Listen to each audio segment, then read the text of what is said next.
First thing that I have to discuss, unfortunately, is that we just received word from Patreon, the platform, that our entire Patreon account has been removed, completely canceled. No warning, no advance notice, just got an email. It's down completely. We have over 3,400 paid Patreon members. They paid for our Patreon so that they could watch content that we worked hard to produce, and now they can't. It was just taken down. Allegedly, we broke their violations, where we violated their requirements for the platform, that we committed hate speech. The reality is that cancel culture is still alive and well, and censorship, I think, in many ways is beginning to ramp back up. It's ramping up over maybe some different issues than what it was in 2020 and 2021, the high watermark of cancel culture that we saw with BLM and George Floyd and all these kinds of things. But cancel culture is alive and well, and censorship, I think, is in some ways becoming even stronger than it was 3-4 years ago, especially on the topic of Israel. As you guys know, we did a 10-part series with Nick Fuentes, and ultimately what Patreon is doing is they're saying that Nick Fuentes, his voice is not permitted in the public square. Free speech is not allowed. And so they're canceling Nick Fuentes, they're canceling us once again, and we are not very happy about it. So stay tuned. We are going to be solving this problem to the best of our ability. We have some ideas. We're working on it behind the scenes even now as we do this live stream today. And we are going to be reaching out to everyone that we can. Even the email list is not complete. We don't even have a total way to be able to reach out to everybody who would subscribe to our Patreon. So I'm going to be posting about this on X. We're going to be trying our best to garner emails for everybody who had supported, and even others who want to hop on board, and probably having to pick a new platform and gifting people a free month so that they can get the content that they already paid for. So we are working on a solution. We will have a solution, Lord willing, by later this afternoon, probably about an hour or so after we finish this stream. We've got our tech guys who are working on it as we do this episode. So if you were affected by our Patreon being completely removed by their absolute hatred of free speech and cancel culture, once again, censorship, once again, we're sorry for that, and we are going to do everything we can to fix it as soon as possible. All right, today's live stream, we are talking to Casey, who is running for governor in Ohio. We have an American, and then we have an American citizen. And these two are not the same. Casey, welcome to the show.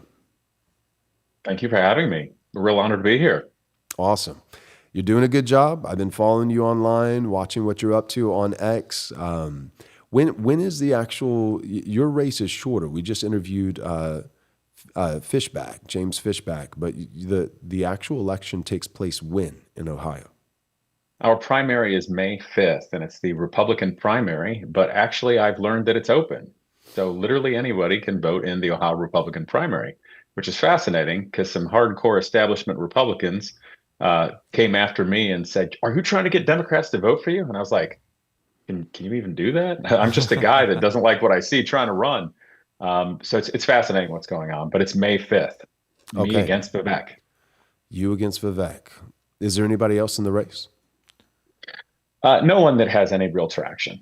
So frankly, it's it's everything that Vivek is and represents, and me with all the people of Ohio. Got you. Give me and our listeners some of the reasons why you decided to do this, why you think Vivek is not good for Ohio. Well, it's observation. If you back up 5 years or so, especially during the Joe Biden administration, what I saw happening with culture was horrific. I watched how different groups of people are being divided politically through obviously means that are in no way at face value for political gain. I'm watching the United States of America be torn apart socially, economically, politically, and it's not organic. And in those years, I'm an automotive guy. build cars, do automotive YouTube, lead a nonprofit teaching young engineers. But I was just getting to the point where I couldn't take it anymore and started thinking more about politics and being something of a conservative talking head on the internet, more so than just cars, because I think culture is wildly important now and things are going the wrong direction. And even considered a congressional run a few years back. Didn't obviously get to any technical point of making motion happen, given a lot of consideration to it. When we fast forward to seeing Vivek, of course, he ran with and against Donald Trump, bowed out early when he was polling terribly. It seems this man at the time just, shall we say, lifted all of Donald Trump's talking points. So we didn't really pay that much attention to him. Otherwise, that it was nice, seemingly, that someone is out there, leading a conservative movement. He was supposed to do Doge, and that Doge is probably one about the most important thing that could possibly happen in the United States government. To just get rid of massive waste, fraud, and abuse that the taxpayers are being robbed from us and robbed from our future. So I was excited about that. But as we got closer to the presidential inauguration, Becker was nowhere to be found. And there's rumors of rows and everybody hating each other and booting him out and such. I don't know what's true, but he was nowhere to be found. And then all of a sudden, mysteriously, he's running to be governor of Ohio in what to me objectively looks like the most astroturfed campaign I have ever seen in my life or even imagined, with everybody endorsing this man well over a year before the primary. That bothered me deeply. That's an understatement. And in looking at it, I started thinking a little strategically, because frankly, back then I thought, my God, if no one's going to do it, I'll run against him. And someone else had tried to talk me out of it, someone that I was acquaintances with in Washington, assuring me that he wasn't going to win. And I believed that person because I figured he knew something I didn't. But as the summer progressed and Vivek just clears the field with the Ohio GOP, and we just watch all of the establishment backing him, I'm like, this isn't natural. This isn't right. Something horrible's happening. And just in looking at over the summer with regard to Vivek, this is a man who he didn't go to college in Ohio. I'm a third generation Ohio State alumni. Heck, my grandfather after World War II went there on the GI Bill in 1950. Vivek has no businesses in Ohio, despite his massive wealth, which has doubled since just running for political office, using obviously money from taxpayers donated. He's just out there talking and making himself more famous. But despite having a nearly $2 billion worth, he's done no philanthropy in Ohio. When I've spent the last 11 years of my life mentoring college students to my own detriment of my own time to help them get jobs, these are things that started just deeply bothering me. And I don't think it's acceptable that our government that was set up to be for the people and by the people is being clearly bought out by what looks to be just a manufactured billionaire born to Indian foreign nationals who got his citizenship through paperwork and this is an oddity to me. I don't even know how to take it. Maybe you'll have some insight. He's a Hindu man raised to a Hindu Indian family, but went to Catholic school in high school. And then later when he leaves that, just leaves Ohio to go to higher education. And then of course he's a proud Hindu.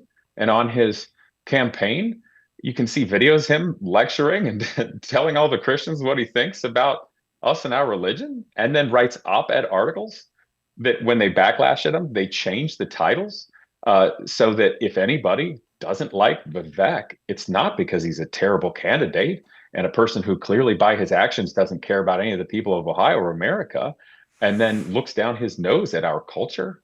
But he writes these articles as a weird, what appears to be a tactical leftist ploy to say that we're racist. I mean, it just seems like a wave of evil. And with regard to more recently on my YouTube video, I was doing more crash out videos, just thinking independently and finding out what's wrong with AI and where it's programming you. And I spoke to my wife, obviously, because I was thinking of running. And I said, how do I decide to do this? And she, of course, and this is very bright, said, I think when you have the support to be able to do it is when you know that it's the right thing to do. And that makes all sense in the world from business. But I said, I don't think it's going to work like this or work like that. I think it's going to be an absolute leap of faith. And I just thought of this more recently, but it was kind of like that scene in Indiana Jones and I think it was The Last Crusade, the leap of faith, because that's what it was. I'm something of a normie. I'm not a billionaire.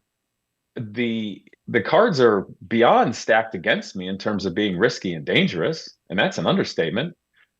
But I just looked at the contrast. I looked at what was at stake, and nothing was standing against this. So I told her, I think it's just going to get to the point where I can't take it anymore.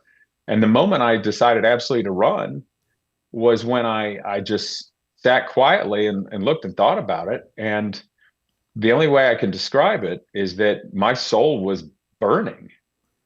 I could feel it. I mean, I kind of feel it now, to be honest with you. And I tried to think about not, maybe I just live my life, just try to build my watch business and help students and things. And I thought about that. And the more I did, I realized I don't think I could be happy if I didn't do this. I'd feel like my soul died. So, in a matter of speaking, I I did what I felt compelled to do, is push back. So that's why I'm running in the Republican primary against Vivek Ramaswamy, who I think is the worst candidate possible as a Republican. Heck, he didn't even become a Republican until 2024, I hear, and that was to vote for himself. Every chance we get, I like to kind of rewind the tape on Vivek's career because, like you said, he really came out of nowhere. But the way he got his wealth, at least in part, was he founded a biosciences company in 2015. And one of his subsidiaries, Axovant Sciences, he bought I believe it was an Alzheimer's drug, and he hyped it up, including using his mom to do so.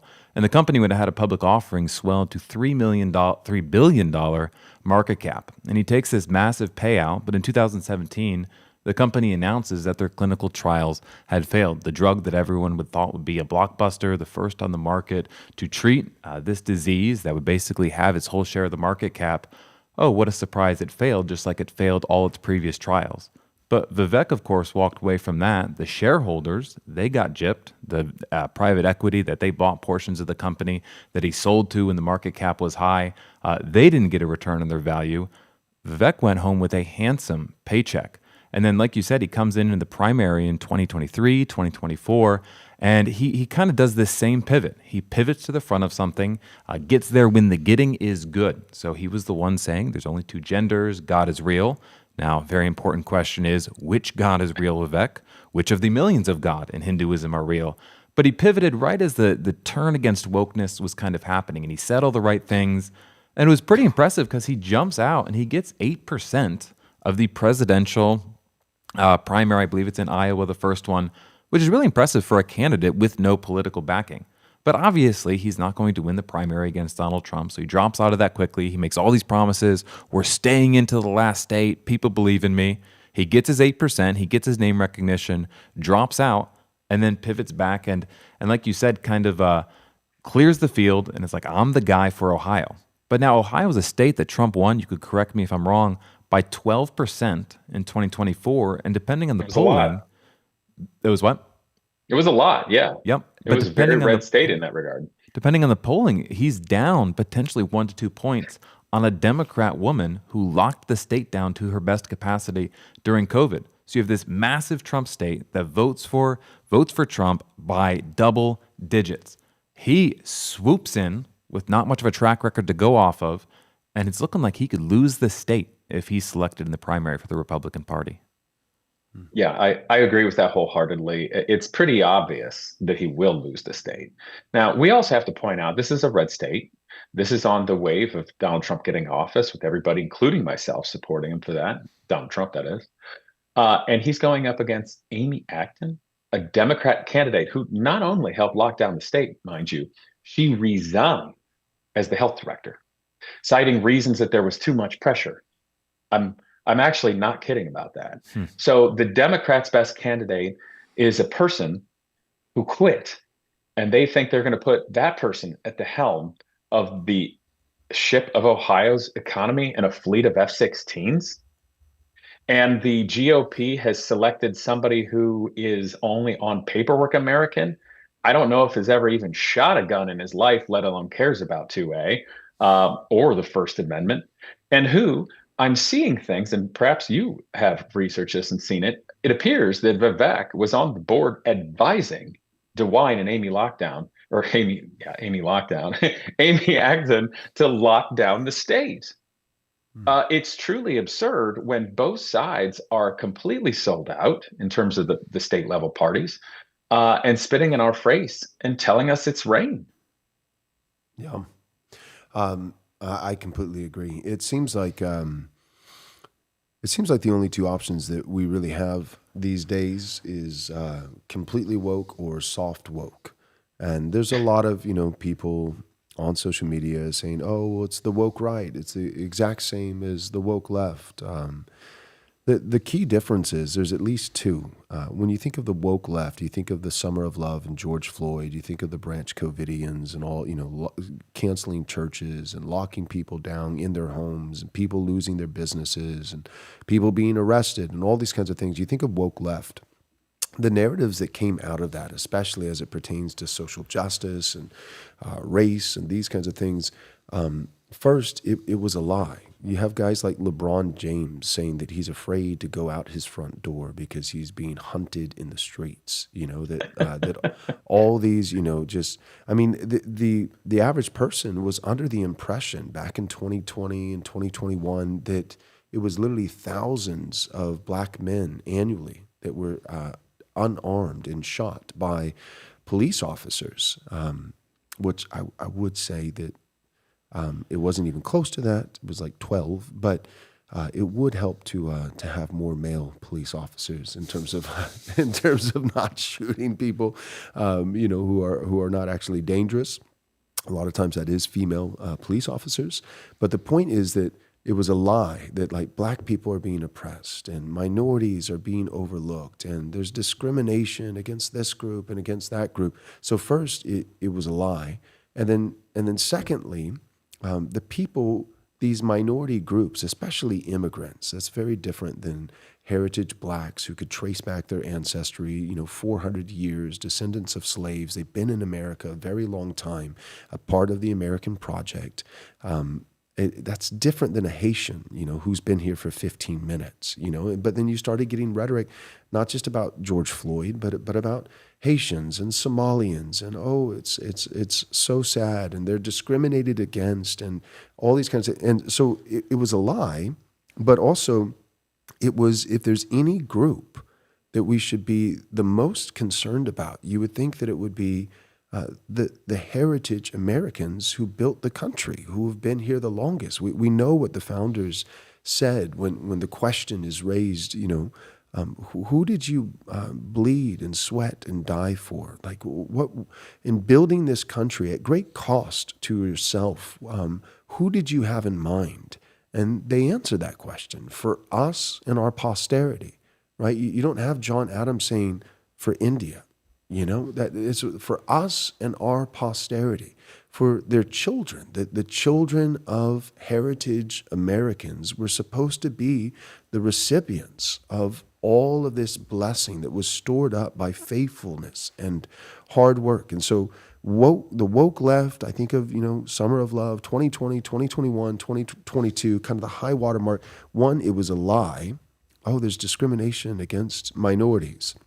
Meanwhile, there was actually discrimination on the books with Ivy League schools, right? And their admissions process, or with Fortune 500 companies and their DEI hiring metrics, and not to mention H-1B visas. And so in all these ways that it was a lie, there was actually, if anything, there was cataloged, and people have done this and shown the receipts. There was cataloged objective discrimination against heritage Americans, not against all these minorities. So it was a lie. But then number two, if there's any group, and if there's any group that we should be extra careful not to discriminate against, you would think that it would be the group of people that the founders of our nation said they were building the nation for us and our posterity. So right now, you see on social media, I see it all the time, well, it's woke left and it's woke right. But I think that framework is wrong. The way I would describe it is, no, it's hard woke, soft woke. That's like a Vivek. He would fall into that category. And then just not woke, traditional, objective.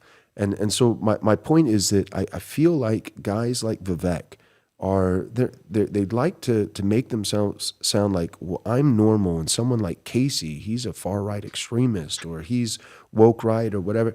No, it is still the heart of wokeness and social justice and these kinds of things.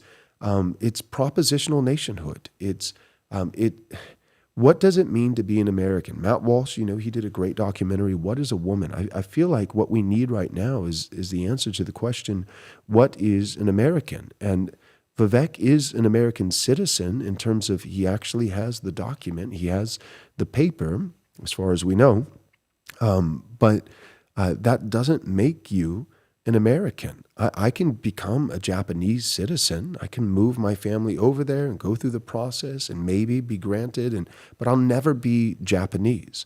Vivek will never be an American. That doesn't mean that we hate non-Americans. That doesn't mean that we should exploit or mistreat non-Americans.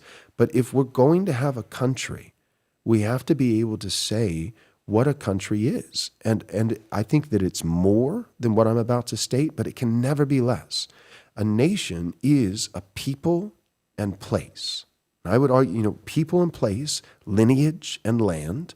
And it's more than just that. It's lineage, it's land, it's also language and loves and liturgy, worship, tradition, religion, it's culture, all these things. But we've gotten to the point where we're trying to answer the question, what is a nation, with not more than lineage and land, people and place, but less than. We're trying to say that you can actually answer the question, what is it? What is Japan? What is it to be Japanese? And you can somehow take out Japanese personhood and yet still faithfully answer that question. What it means to be Japanese is to really enjoy sushi. Well, then I'm Japanese. I like sushi. What it means to be Japanese is to appreciate a good samurai movie. Okay, well, then I guess I'm Japanese. And so we're not trying to be rude. I've watched you, Casey. I haven't detected malice or being a jerk. But I think that part of what you're running on and the groundswell behind you is people, heritage Americans, the descendants of people who built the country, people who have been here longer than just 15 minutes. I mean, Vivek is an anchor baby. His parents, I think his father's still not an American citizen. And I think people are getting behind you because they're saying, look, it means something to be an American. And for a state governor, I would like my state governor to actually be a true member of this country. What do you think about that? Lots of good things to unpack. First, I have to say, just beyond me being an Ohio guy, I've got an amazing team and some really incredible policy that is set up first and foremost and only for the betterment of the people of Ohio. I could care less about billionaires and corporations at this moment unless their best interest is specifically first and foremost the people of Ohio. Now, you spoke of the various forms of woke that's being spoken about. Now, perfectly honest, I would be happy never to hear that word again in any of its iterations, because it has served no one. It's also clear to me that all that happens politically is that whether it can even just be the left, right, or the varying forms of woke, or any label they want to put on anybody, is only a means of control and division. Because when you divide people, you have the opportunity to control groups of them. And control is only a matter of power, political power. So the other thing I want to point out are just the lies that exist for leverage. For instance, school shootings, very, very sad, very emotional thing, very scary. But one day I decided to ask Rock, give me the list of the numbers of all the people that have died by a whole list of things over the course of a year. And I said, mass school shootings, K through 12, where, 2 or more people die. And it was 16.8 people a year. I said, how many people K through 12 die a year just going to school in recess and gym class? Something like 240. Just want to point out that then if you look at how many people get hit by a car and die a year in America, it's like 7,500. How many veterans commit suicide a year? 6,000. More veterans commit suicide than die in combat a year in the United States. Now, I just want to point that out because you'd think school shootings were the worst possible thing in the world. Yet many, many more just die by virtue of going to gym class and recess normally. So that's an example of how political leverage and manipulation of our emotions is used against us politically to divide us, to take away our rights, for instance, gun rights, which is so that we can defend ourselves, not only against a home invader, but a totalitarian government that's off the rails. So I don't like these labels and I don't like division. And for instance, Vivek has been using just that to divide us. He's had his silly crash outs during Christmas time last year and all. But if we look at about the same time that I announced my candidacy for Ohio governor, he wrote an op-ed article in the New York Times, and it was originally entitled, "What is an American?" And I know that because I did a response video with a thumbnail saying, "I'm American, comma, loser." And Vivek in it wrote effectively, he was setting everybody up to corral them, setting it up why he's an American, why everybody's American on paper, why he's saying it's just an idea. But he was doing so that if you disagree with him, it's not because he's a crappy candidate and doesn't care about anybody and his actions show that. And he's facing RICO charges and his bodyguard is facing federal drug trafficking charges and things. No, it's because you're racist. And it was all clear tactical advantage in social engineering that is typically leftist. Interesting, considering he's supposed to be the GOP Republican candidate. But then just a short time later at AmFest, Vivek doubles down with a speech effectively saying the same thing, where now we have somebody who meets the definition of anchor baby, whose parents are from India, who I'm thinking in the 1980s was a third world country. I'm still waiting for India to build a cool sports car. Not to be silly, but I typically like the guy. I want to see it. Well, yeah, but think about it this way. People are like, well, should we let Haitians and Somalians and Indians come in here? Do we want to do that? I'm like, their countries can't even build a cool car. Why? A little tongue in cheek, but kind of serious. But anyway, Vivek writes these articles to set us all up and corral us. So he gets massive backlash over that speech because he's trying to say, what is an American? Well, how do I not get insulted? And how does everybody not get insulted with this man who's done nothing for anybody despite his mass wealth and was born to Indian foreign nationals saying what an American is? You'll notice the folded flag over here was my grandfather that landed on the beach on Easter Sunday, 1945, Battle of Okinawa. That man was a great mentor of mine, and he was an incredible community and family person, doctor of optometry, graduated Ohio State University, 1950 on the GI Bill. Over there, the little picture was his younger brother, my great uncle, who flew F-4 Phantoms in Vietnam and nuclear B-52s during the Cold War and flew for the Ohio Air Guard. And one of his plane is in the museum of the National Museum of the Air Force at Wright-Patterson, Dayton. And then their father fought in both world wars. And their father before that was in the cavalry. We still have the bugle. And while war is something that we should at all cost avoid, one would hope, the families that go back fight for our tomorrow. They fight for the ideals of the United States. They are the land. They are the future. They are the people. They are the soil. I'm a product of that. My father got to enjoy the good times created by strong men. And we had a small business. It was just a little nothing country golf course. But we worked 6 o'clock in the morning, 10 o'clock at night, 7 days a week. I never went on vacation in the summer as a kid. We worked. Could be anything from sharpening blades on a diesel tractor, fixing golf carts, to mowing, to looking after the people. And I experienced connecting with, God only knows, tens of thousands, hundreds of thousands of people growing up and hearing them and their stories. A blue collar, white collar, World War II vets telling stories on the 19th hole with a pitcher of beer. I'm a product of all of these people, all of these fine Americans who cared. They cared about their country. They cared about tomorrow. They cared about children, their community, their neighborhood. They cared about God. This is a Christian country in that regard. And now we have Vivek Ramaswamy, who's running as a Republican. Our conservative ticket clearly bought his way in.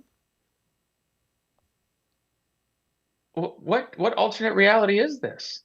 Now, perhaps you understand why my soul was burning to run against him. Yeah. Yeah, I get it. I get it. All right. So what are some of the clear things that you are going to seek to accomplish as governor of Ohio? One of the first things that scares the heck out of people are these data centers. Hmm. They're effectively being slipped in under the cover of night with massive NDA forms, and a few hundred of these, which is very unusual. It wasn't that long ago that I saw one being built between my home and where I drive to my shop and such. And I'm like, is this a massive housing development? But then I learned what it is. Now, a data center, all it does is think and produce heat. That's it. These are multi-billion-dollar projects each, maybe just a billion for a small one, that have tax abatements for 10 or 15 years. What? Then we have to subsidize the cost of the electricity through skyrocketing electricity bills because there's no new power generation created, unless, of course, they bring in a bunch of auxiliary giant gas generators to generate extra electricity. So we're subsidizing the cost of their electricity. But also, they use massive quantities of fresh water to cool them because, other than thinking, the only thing they do is they're a big heater. And Ohio has Lake Erie, it has the Ohio River, the rest of our rivers and streams, but our aquifers for farmers. The diabolical thing is just how much water that uses and potentially pollutes and then heats up. They create a very small amount of maintenance jobs. When you consider the salaries there, $1 billion+ project, people are subsidized the cost of electricity, and all the tax abatements may only inject a few $1,000,000 into a local economy. That's absolutely nothing. The data centers, the way they're set up right now, were slipped in and are absolutely a net loss to all the people of Ohio. For what purpose and why? And I know this is just one thing, and I'll go into others, but this is a big key. And I think this shows the mindset and the actual leadership direction of what we have in there. But the data centers, why'd they come to Ohio and others? Well, Ohio's a key state because we already had good power generation, generally speaking, good infrastructure with people and communities and industry and such. So they're taking advantage of us because now the world is locked in an AI and data arms race that in some ways parallels the nuclear proliferation age. So this has to be done at all costs, but the cost is against the people.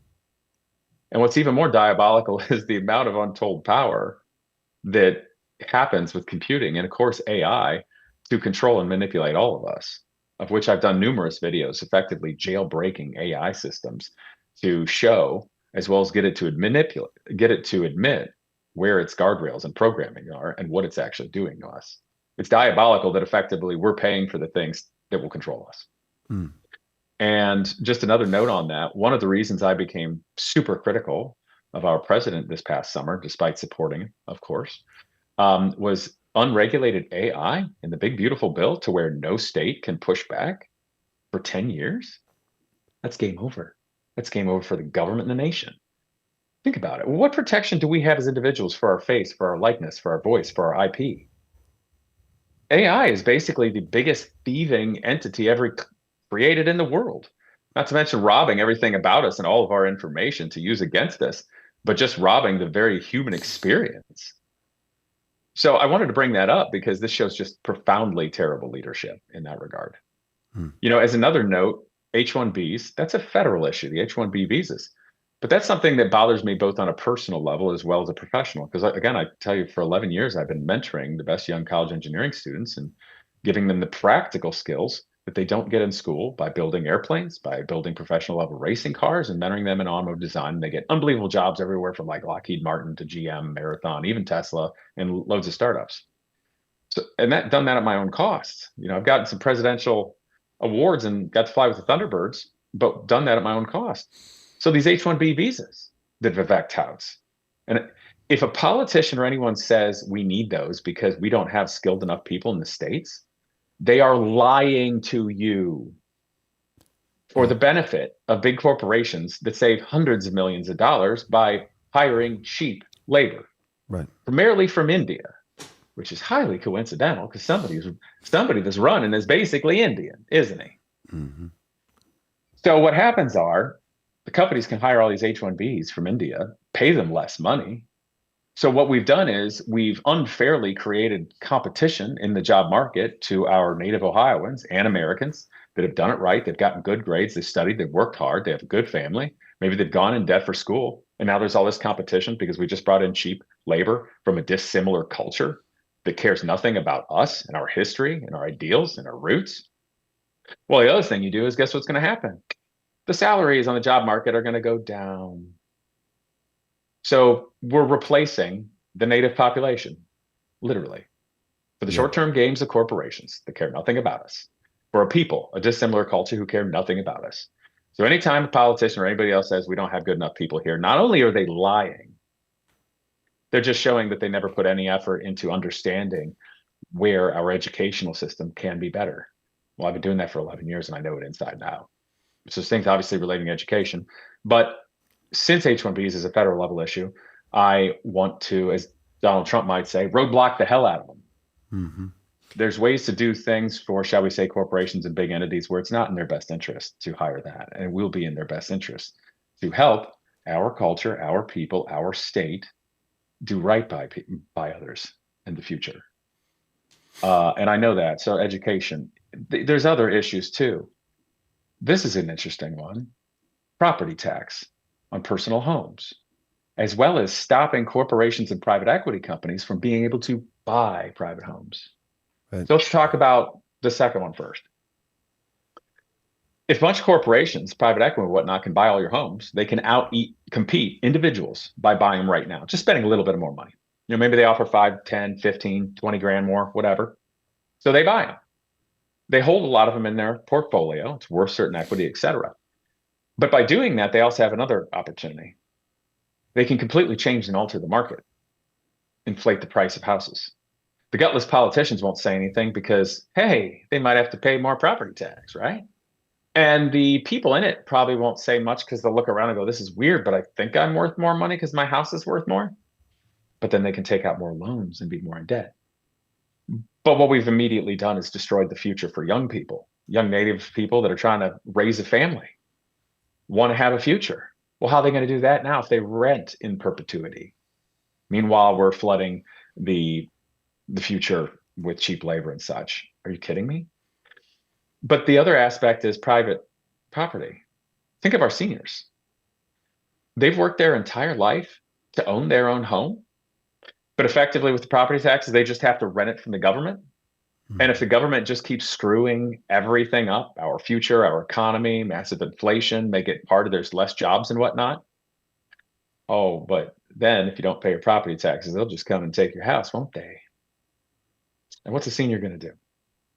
And what about being able to pass on their house to the next generation, generational wealth? Just keep it there so people can build a better tomorrow. Because last time I checked, it's the people that make a future great. I'll give you another example. Well, and before I do that, I have to say this regarding property tax. If you take that away, what it does to the government is takes away some of their power, gives it to the people. Because then it'll force, one, the government to be fiscally accountable and responsible with their money. But two, when you have to look at how we're funding things such as schools and police and fire and such, it'll have to come to a vote, which will give the people the power again. There's also issues relating to property tax because about 2/3 of it, maybe a touch more, goes to schools. And the majority of school funding comes from property tax, which is actually not even constitutional with the Ohio law.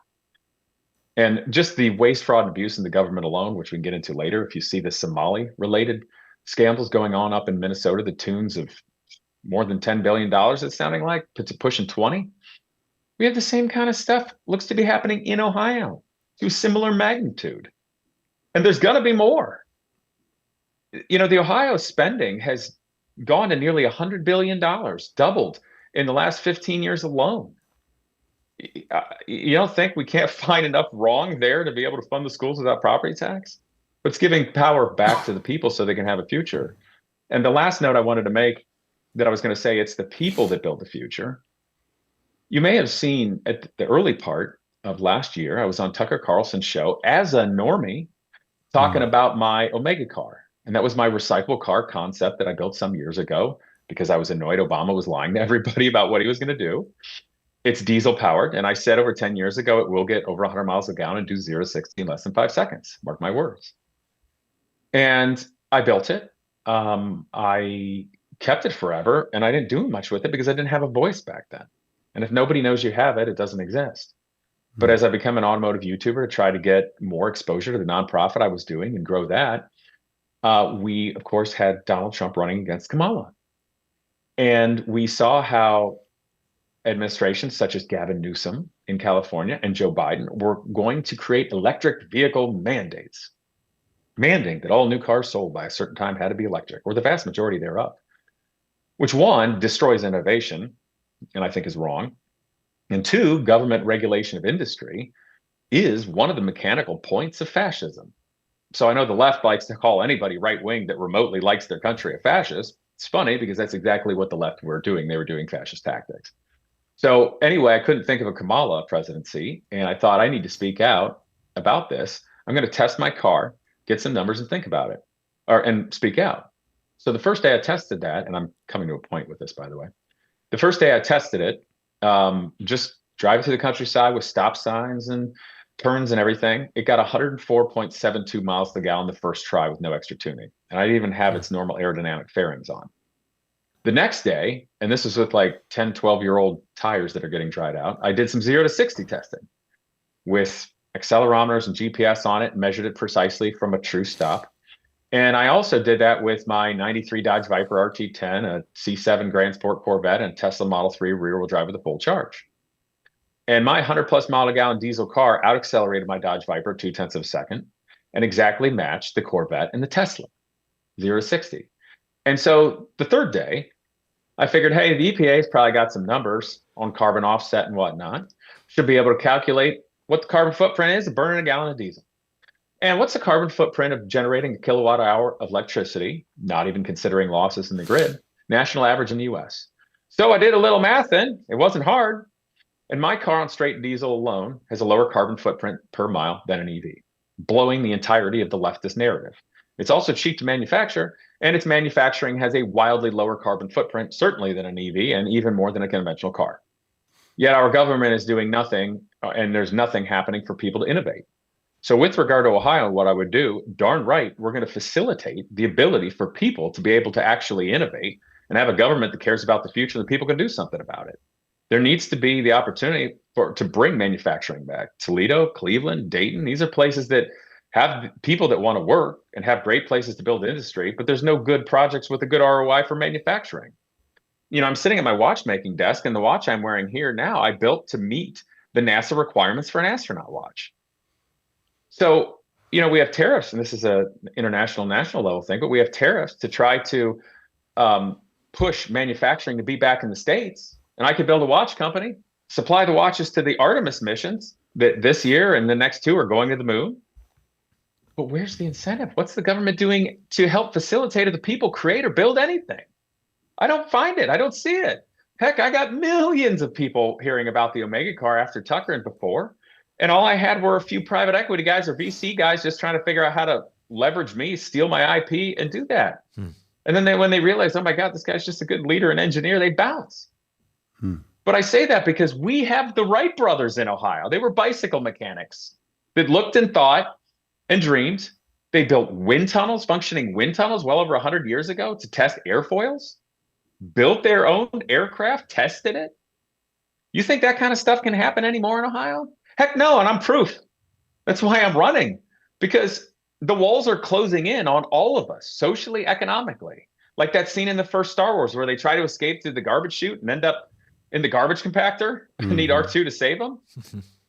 We're all being corralled and crushed socially. We're being divided. We have no way to facilitate worthwhile industry or jobs. We're being sold out to billionaire tech bros with data centers that are being slipped in to take advantage of us. And no facilitation is being done so people can build a company with real products, build a car and innovation of tomorrow, or even my nonprofit educational program. I've been helping out the best young people who have a brain, they have a heart, and they want to work. None of them have had to be charged to be there. I found support for them. The reason I got awards from presidents is because I don't get paid to be there. I did it because it's the right thing to do. And I tell you this, in Ohio, we have something called, I think it's called Ohio Means Jobs. And there's people salaried in all the counties to go around and find educational programs that young people of the same age group I teach, 18 to 24, 25 years old, They will pay a minimum of $7,000 a year for up to 2 years, and they will pay the first month's 6 months salary of a job for young people in exactly the same way what I'm doing with Gina's career. I think this is great. This is great. This is going to move forward. This is going to move the ball forward for the nation, industry, and young people. Oh, wait, there's a catch. They only do that if you're an ex-felon, drug addict, alcoholic, born into extreme poverty, etc. So our state and our government will throw money at people who have a very hard time even thinking of working or being contributing, or simply don't want to and have done the life choices to do it, but nothing for people that want to and can. That's where we're at in society right now, and it's not acceptable. Another detail, and then I'm let you have it back because I could talk for days on these things. No, that's good. Go But ahead. what confidence do any of us have anymore in our government, let's be honest, and law? One thing that, I'll be honest, scares the absolute living heck, and I'd like to use more mechanic military words right now to emphasize, but I'm being nice on your show. It scares the heck out of me. Lawfare. Any of these centimillionaires or billionaires can just set me up and lawfare me in oblivion at, 14 ways till Sunday. Mm-hmm. Is that right in America, where we're supposed to have balanced law for everybody? If somebody can't afford an attorney, they have a public defender, right? An attorney will be appointed to you, blah, blah, blah. But those kind of people have such insane caseloads and are barely putting in any effort. Do you think those people that can't afford a public defender are getting a fair shake of it in court? I don't think so. I think we all know that. Radicalized judges that let career criminals continually put them back on the street? And not to use a name to be overly dramatic, but Irina Zarutska? Dear God. Mm-hmm. At what point do the people go, our entire legal system is broken down? There's nothing fair for the people other than to be quiet and mind your own business. We're being censored into oblivion. Mm-hmm. And not long ago, it was COVID. They censored you in oblivion that way. Nowadays, it all happens to be with one teeny tiny nation that can't get along with anybody on the eastern side of the Mediterranean. You blink sideways, you're in big trouble now. So our First Amendment rights are being taken away there. Mm-hmm. At what point do the people realize there's only one solution left? And it probably has to do with another amendment that comes right after. The reason I'm here is because things are that bad. Mm-hmm. All I've wanted to do my whole life was live my life, create, build things, invent a business, help people learn, have a family, enjoy my community, do some art, make a cool car, go racing. But we can't even live. We can't even believe in a tomorrow. Young people can't even believe they're going to be able to afford a home. And now we have a billionaire, paperwork American, born to Indian foreign nationals, who's done nothing for no one, who's connected with all the wrong people. When his bodyguard gets arrested on federal drug trafficking charges when he wasn't even licensed to be a bodyguard, next thing you know, the public tracks a private jet to the Turk and Caicos Islands that seems to be associated. Like, what on earth about Vivek, my competition, is remotely actually American or conservative? Nothing. What? Other than the fact that they bought their way on every single podcast for the last 2-3 years just to make him famous. That's it.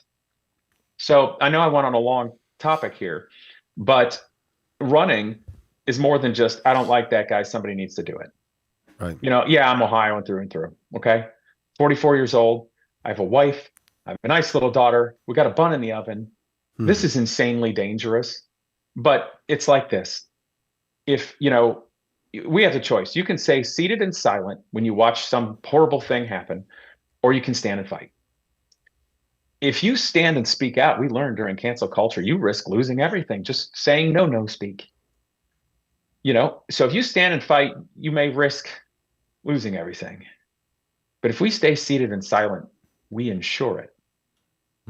And I can't think of anything worse than sitting down and watching everything beautiful built by all the people, the good people that came before me, torn down and destroyed just because I didn't have the testicular fortitude or strong values of conviction and spirit to stand against it. That's why I'm here, guys. Amen. Well said. Yeah, it really comes down more and more coming to a crux that it's between America as an idea and America as a people in place. That's really the big question. And it's kind of sad, but this is how God often works. He uses by his providence difficulty, challenge, trials, tribulation in order to wake us up out of our slumber. The reality is that I was not always thinking this way. Many Americans were not always thinking this way. These are things that people started to wake up to, honestly, in a very recent fashion. 2020 was an eye-opening moment for a lot of Americans, myself included. And then, it was kind of one wave after another providential event and another one to where we realized, oh, wait a second, our freedoms are eroding, our country is disappearing, our people are being replaced and disappearing. And so that really is, I feel like, all over the nation. I think of you, I think of James Fishback in Florida. What's on the ballot right now is America as an idea that belongs to the world, or America as a nation that is comprised of people and place, America for Americans. America first has to mean Americans first. And you have to be able to answer that question. What is an American? It has to be more than just propositional. It has to be a real people with heritage, with lineage, with a stake in the country. People who, like you, Casey, can point to their father and point to their grandfather and point to their great-grandfather, who all had a part to play in this country that we love. Any answer to the question, what is an American, that excludes that is a dishonest, scamming, right? I think that makes me think of Vivek, but a scamming answer to the question. So if we're really America first, it can't just be America like a sports team, where it's the jersey and really anybody can wear it. When you think of, the NFL, all right, I'll try not to, poke too much fun at them. I understand that there's a lot of football fans out there, but there's no real allegiance, or if there is, it's fairly rare, right? This guy could have played, 3 seasons in a row and was born and raised in Chicago. And then all of a sudden, because of a bigger paycheck, he's traded over to the other side of the country and now plays for a different team and might even make it to the Super Bowl against his home team in the place where he was born and raised, and he's going to do everything he can to beat them, right? His allegiance just on a dime flipped. And that's how a lot of our politicians, even the GOP, Republican politicians, guys like Vivek, see America. When they say America first, if they say it at all, they mean America as a sports team needs to be first against the other nations of the world when it comes to GDP must go up. They mean America first over China, over whatever, Russia, when it comes to just wealth, when it comes to innovation. But when it comes down to the players on the team, they believe that the players on the team are absolutely interchangeable. They're fungible widgets. So when they say America first, they're perfectly comfortable. They do not mean Americans first. They're perfectly comfortable outsourcing non-Americans by the millions from places like India, paying them half the wage, and Americans actually being unemployable, unable to start families, unable to own homes. But what it does is it makes America, not Americans, but America might be able to win a Super Bowl against China when it comes to the race for AI or something like that. So my point is, what I feel like right now we're coming to all over our country, a heritage Americans waking up, seeing things in plain terms, that it's not just Democrat versus Republican. That matters. But deeper than that, it's who is really America first? And when they say they're America first, do they mean Americans first? That the members, the players on the team, actually, they need to succeed in order for America, for the win to be real? Or do they just mean America as a jersey, and anyone can put on that jersey, and anyone who's worn the jersey before, if their wages are too high and it cost us what the bottom line, will rip that jersey off of their back and put it on Vivek? That's really what it comes down to. That's what it comes down to. It's funny you said that. Have you heard the story about him in the Ohio State jersey? No, I have not heard that. What, am I kind of on the nose here? Oh, baby. So he, if I'm not mistaken, went to Harvard and Yale. Okay. And recently he's been under fire because he took a scholarship from Soros family money, literally a Soros scholarship. Mm. Now, he was under fire because that $50,000 from Soros money was for the children of immigrants. But Vivek apparently, I hope I get these numbers right, was on tax record of already making over $500,000 a year while in college. Wow. I'm sorry, what? And Vivek said something hilarious, hilariously awful about, well, if you had a few $100,000 in the bank, you'd take 50 grand too. I'm like, dude was in college. I don't even, I would love to do that now. So clearly how out of touch he is. However, I say that because when he's campaigning, he shows up at Ohio State football game, tailgating. Come on. He spends no time in Ohio or care about anybody, let alone eat like a brat and doing that. My granddad didn't miss a home Ohio State football game for 50 years. So that was a big part of growing up. But he shows up there to take pictures, and everybody called him out because the Ohio State football jersey he was wearing was bootlegged. It was literally a bootleg jersey for a university he didn't even go to, doesn't care about, and is just there wearing it as a costume to try to fool people into thinking that he gives a crap about any of us.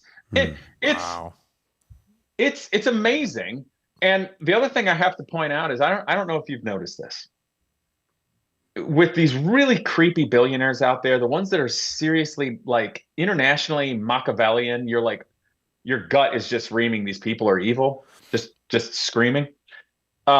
It's funny how they all sort of tell you what they're going to do before they do it. Do you know what I'm talking about? Yeah. It's like Vivek, when he was running for president and whatnot, he's saying, I think Ohio River Valley can be the next Silicon Valley. And I kind of laugh at it because I'm like, the only big city that's down by Ohio River Valley is Cincinnati, and they're not really set up for that. The rest is relatively rural. Well, later when we figured out and see the data centers and who all he's connected to, that was just code for, we're going to shove data centers up your tailpipe, whether you like it or not, and make you pay for it.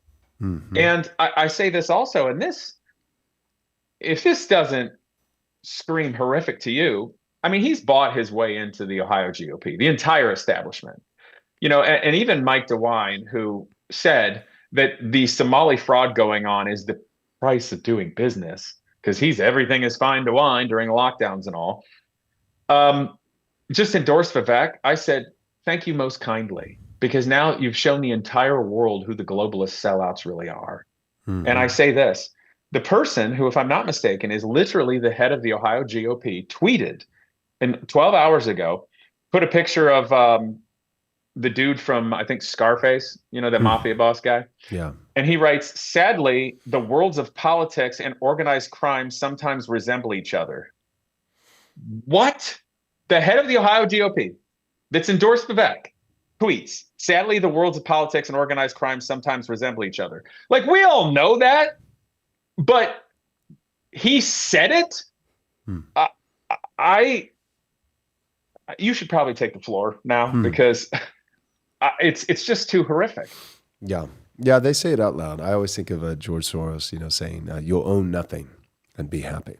And they say the quiet part out loud, and then if we don't do anything, it comes to pass. Casey, we really appreciate you coming on the show. Our listeners appreciate what you're doing. You've got a lot of support on the ground. We're encouraged to see that. And I'm hoping that this signals an even broader shift, not just a couple of states, as significant as they are, the race in Ohio, race in Florida, but I'm hoping to see a whole new crop of a different kind of candidate that's put forward. And I think that you and James represent that. And I'm hoping that it doesn't end with you, but it signals to more men, young men in particular, heritage Americans, Christians, who love the Lord, that they would say, yeah, enough is enough. I'm going to get in the game. I kept kind of just passively waiting for someone else to do it, but But sometimes the someone else never comes. Sometimes you are the someone else, and you have to get off the bench and get in the game. So we're going to go to one last message from one of our sponsors. We'll come back and we'll take just a few minutes. We've got a couple of super chats that I want to be able to answer and see what you might think as well. And that'll be the show. All right. So let's go to a message from our sponsors. Here in the United States of America, we believe that we're blessed in this nation with an abundance of resources and that it's our God-given duty to exercise wise stewardship over them for the flourishing of our people, but also the security of our homeland. See, some of our viewers, you might remember when we first featured a sponsor called Saga Metals. And since that spotlight, shares for Saga have surged by over 130%. Now, the results are in, and they're the strongest to date. On January 2nd, Saga released drill results from their flagship Radar Titanium project. The market reacted immediately, sending the stock flying up over 17% in a single day. Saga Metals is publicly traded here in the U.S. under the ticker SAGMF. And if you're in Canada, it trades under the ticker Saga, SAGA. Strategic government focus, multiple high-potential projects, and a team pushing forward relentlessly through the winter, Saga Metals is now moving full steam ahead. If you want to learn more about this critical mineral story, then you can check out the link in our description below. A special thanks to Saga Metals for making today's video possible. Okay, we've got a couple super chats. They're not exactly related to the topic at hand, but Antonio has been listening and curating some rapid fire questions that he wants to ask here at the bottom of the ninth for Casey. But let's do the super chats just real quick. Wes, go ahead. You had an answer for one of them. All right, so there's a question from Nelson. He said a super chat and asked suggestions for a good church in Huntsville, Alabama. As I understand, it's pretty rough out there, but I have heard that Westminster Presbyterian PCA is a decent church, so that might be one place to start. Okay, and then we had another super chat from Zash Kata, I guess is the name. He said, "This is why I have not used Patreon since 2020." So true, so true. We thought, you know what? We're going to give it a shot because we're going to be tight, run a tight ship. And Nick Fuentes and I, we talked about things that are controversial, but there was no cursing on the show. There was no unhinged language or rhetoric. And we thought, you know what? Surely Patreon will want their share of the pie of all this money, you know. But no, at the end of the day, even though it was perfectly acceptable speech, they canceled us. And like I said, just a couple hours from now, we'll be presenting publicly a solution to that. All right, Antonio, I'm going to give it to you. We do have one question that came in for Casey. Okay, go. Right here. Braden Morris sent in a super chat and asked, Casey, this would be for you. He said, I'm an NWO native and University of Toledo computer science student. All of my classes are filled with Indian professors and students. What will you, Casey, do about this? Well, I can't comment specifically on what the exact scenario is with the professors and students, nor can I comment on them exactly. But with regard to what we're talking about in the show, I don't think it's fair for us to have foreign nationals coming in to replace us, to outcompete us, because whenever you trace any of these things going on, someone is profiting, whether that's a corporation, politics, a political party, you name it, attorneys.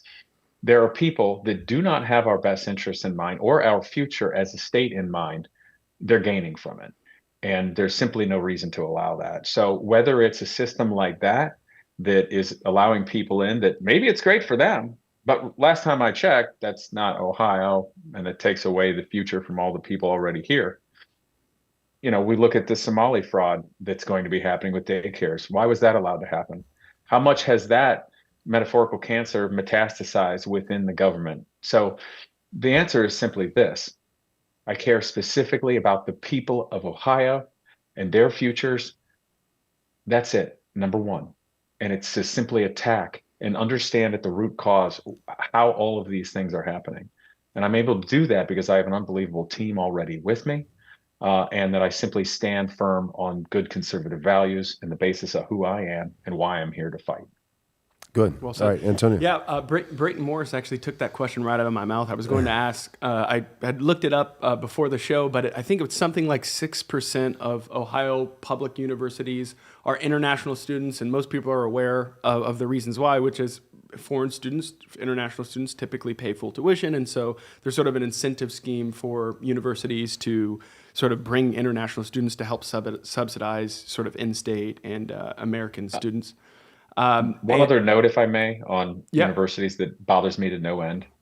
If you have a university that's sitting on many billions of dollars of an endowment, but you could invest a fraction of that, and with the money coming in, you could pay for massive amounts of full scholarships to Native people who want to work, but they're not doing that, then how is it that university has tax exempt status as a true educational institution when all they're doing is functioning as a black hole of a nation's future wealth, allowing many families to go wildly in debt, even with federal student loans that can't be defaulted on, to go into majors that literally have no jobs?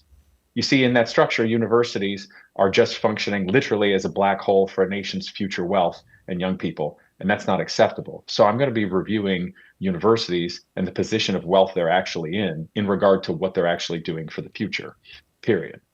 Good. Well said. Yeah, that's something, just to frame it for the audience too. You can even imagine, like, if you had 7,000 students admitted to a public university in any given state annually, over the course of 4 years, that's 30,000 students who come in, and naturally, these are the pipelines for all sorts of work visas. So whether if you're in a STEM visa or H-1B visa, this is actually the way that you actually enter the lottery oftentimes. And so even if you And think from about those visas, chain migration, I don't know if you were getting to that. Yep. From those visas, there's oftentimes, since the Hart-Celler Act, what's prioritized is families and extended families. And so they'll get a work visa, and then they'll invite their cousins, they'll invite their grandmother, they'll bring them all in, live in a single home, and just, it's an abuse of the system. That's not what it was meant for. It wasn't meant to bring 30 family members in. It was meant to say, hey, here's my parents that are aging, and I want to bring them here to work alongside me, not my entire extended family. Right. Well said. All right. A couple rapid fire questions for you, Casey. We're here in Texas. It's been national news and sort of the way that Islam has flowed in and Hinduism has flowed in, and even erecting tall statues. I think there's a similar story in North Carolina with respect to an Islamic center. Should America be a Christian nation, and specifically, should Ohio, from a legislative perspective, what should it do about sort of various non-Christian religious influence in the state? Well, I think you don't even have to pinpoint it one place or another, but foreign influence in general was something that George Washington warned against gravely in his farewell address for a reason. And across the board, influence, whether it could be various religions, an NGO, governmental influence, especially in our politicians buying them out, not registering as a foreign body, these will undermine our nation and our people in general. So simply put, with my values, where I stand, specifically in the best interest of the people of Ohio, guarding against foreign influence in general, in whatever form that manifests, is a primary duty of that. Well said. Next one, usury. Trump recently proposed a policy of a 1-year ban, or 1-year cap, I should say, on usury. What's your perspective on usury? Do you support legislation or executive orders in that vein? I don't like usury. For instance, you know those quick check cashing type places you find in lower payday loans. Income places. They have psychotically high interest rates to where it's a horrific trap. I mean, don't take that dollar bill. It's got hooks in it. You're done. And there's just so many different manifestations of that same scheme all throughout our country. So we do have to be incredibly mindful of any societal traps for people and their good life and future, whether that's addictions through drugs or alcohol. Social media addictions are horrific. I want programs with that to help our young people. That has destroyed the happiness of people, the productivity for the future, and even connecting with fellow human beings or building a family. So certainly, interest is a way to destroy a nation's wealth and to destroy a nation's future. And it must be guarded against carefully with every power that you have. Yeah. All right. Well said. I guess one more I just want to ask quickly. We've talked about this before on our show specifically, but I think this is a conversation happening within the Republican Party and sort of Republican Party adjacent sort of discussions more broadly, which is this idea of what happens to the Republican Party post-Trump. Where does the Republican Party find its identity after Trump? What does that look like? I guess you can speak specifically to Ohio and where you think the party has to go. Obviously, you've talked about the way in which the GOP is backed very thoroughly. Vivek, how do you see that changing, and not only this election but going forward beyond it? Well, I think it's being sold out. And I think it's very clear what establishment is doing it. We can see that. It appears to me, based upon the movement and things that are going, that just my existence and being here, regardless of how far this goes, proves that we, the people, have the ability to simply register, get it as a candidate, get your signatures, get on the ballot, get out there, start speaking. And even just by virtue of doing that and speaking about our ideas and normal people doing that, you create a wave. And that helps rise the tide in a good way. It brings important talking points to the forefront.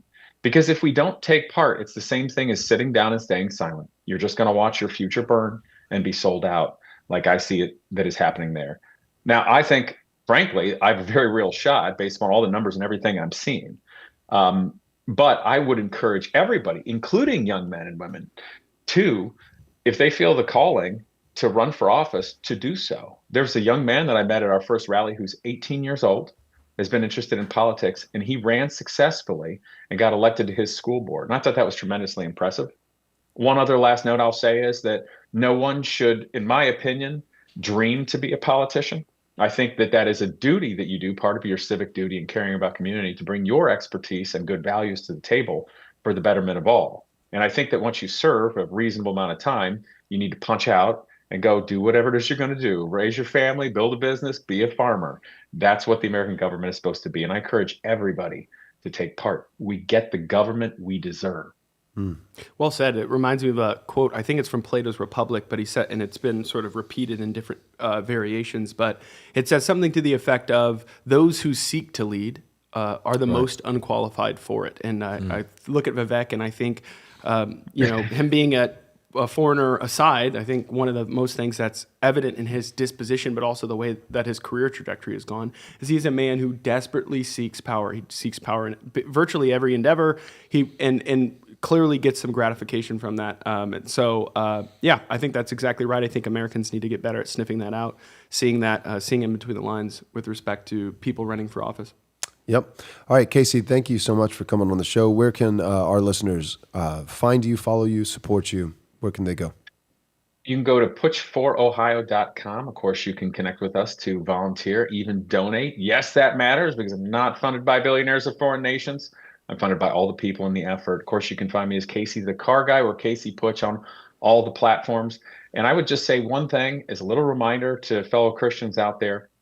Sometimes it's best to be the table flipping kind. Mm-hmm. Yep. Well said. All right, Casey, thanks for coming on the show, and thank you to all of our listeners for tuning in. Thanks for supporting NXR Studios and everything that we do here. And we will figure out this Patreon situation and make sure to get that settled as soon as possible. God bless you guys. It's Friday, so this is the last stream of the week. But Lord willing, we will see you on Monday. Make sure to subscribe to our YouTube channel. Click the bell so that you can follow along with all the content that we post. Our schedule is as follows: Monday, Wednesday, and Friday. So we typically stream 3 times a week, Monday, Wednesday, Friday at 12 p.m. Eastern Time. We do that on YouTube, also on X, and also on Rumble. You can also follow us if you want to just catch the podcast after the stream is ended. We post it pretty quickly that same day, within an hour or so, on Apple and Spotify. My handle, where we are streaming all the content on X, is at Joel Webbin. At Joel Webbin. If you want to follow Wesley, his handle is at Wesley_Todd_. And if you want to follow Antonio, at Antonio Griffith, the last I is at 1. All right. Thank you guys for tuning in. We will see you, Lord willing, on Monday. God bless.